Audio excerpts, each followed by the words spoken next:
Доброе утро всем, кто встречает это утро вместе с нами. Новый день, канал НВК-СХ. И мы, Ларина Сукуева и Луцкан, продолжаем делиться новыми свежими новостями. Кстати, 23 января по 25 прошло январское совещание работников образования, о котором мы рассказывали в одном из наших эфиров. И там одно из приоритетных направлений – это развитие цифровой образовательной среды. И о том, как работает как реализуется этот проект на территории Якутии, нам сегодня расскажет заместитель директора Института новых технологий нашей республики Татьяна Сметанина. Татьяна Александровна, доброе утро. Доброе. Расскажите, пожалуйста, началась ли реализация проекта цифровое образование, образовательная сфера у нас в республике? Доброе утро еще раз.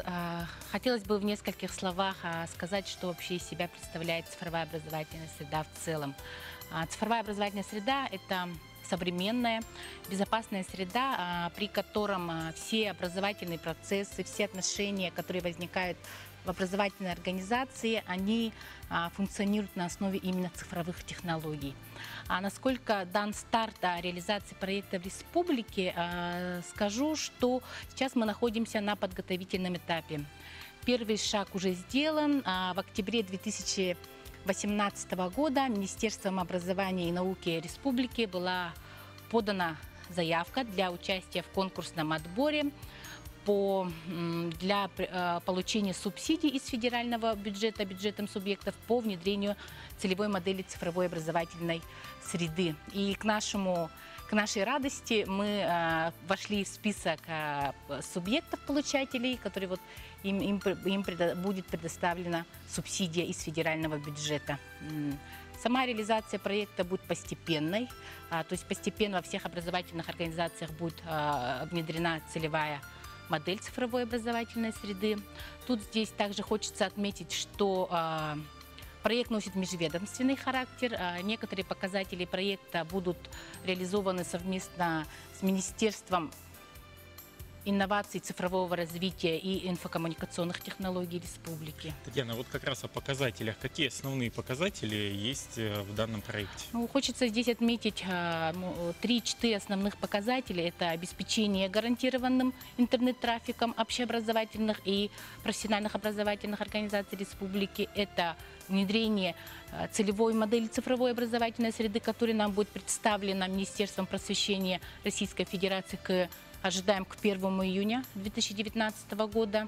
Это внедрение информационно-сервисной платформы на федеральном уровне, которая будет создана с целью создания именно единой федеральной цифровой образовательной среды. И, может быть, еще нужно отметить тут формирование именно цифрового образовательного профиля обучающихся и их индивидуального учебного образовательного плана именно на платформе, которая будет создана на уровне Как я понимаю, федерации. это больше создание условий для того, чтобы наши дети обучались в таком цифровом пространстве, получали через новые технологии соответствующие знания. А как вы думаете, вообще республика готова к внедрению сейчас этого проекта? Я считаю, что на сегодня накоплен достаточно богатый опыт по внедрению, по применению цифровых технологий именно на уроках, по воспитанию подрастающего поколения и для принятия административно-управленческих решений. У нас с 2013 года функционирует портал образовательных услуг. И, может быть, я еще тут оговорюсь тем, что наш субъект входит именно в список тех передовых субъектов, где ведется ведение электронного журнала, электронных дневников и предоставление муниципальных и государственных услуг. Это запись первой классы, оздоровительные детские лагеря летние, и записи дошкольной образовательной организации. Кто будет участниками этого проекта?